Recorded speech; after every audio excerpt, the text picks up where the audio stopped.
You ask Tiger to calculate. This deals with finding the midpoint between 2 points. The midpoint between the 2 points is -12, -40. Let's solve it step by step.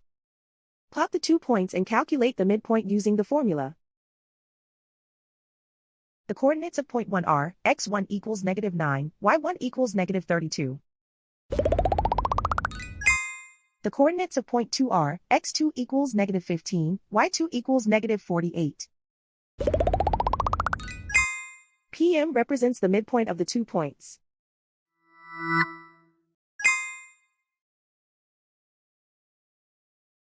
Use the x values in the midpoint formula to find the midpoints x. x1 equals -9.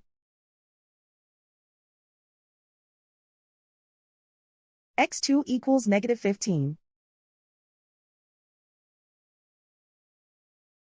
Simplify the arithmetic.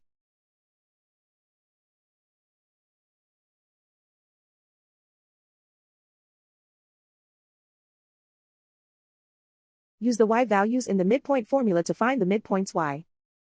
y1 equals -32.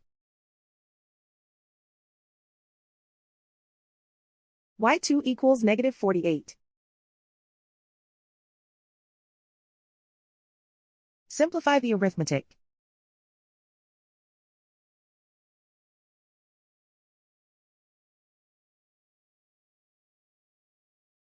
And so, the midpoint is -12, -40.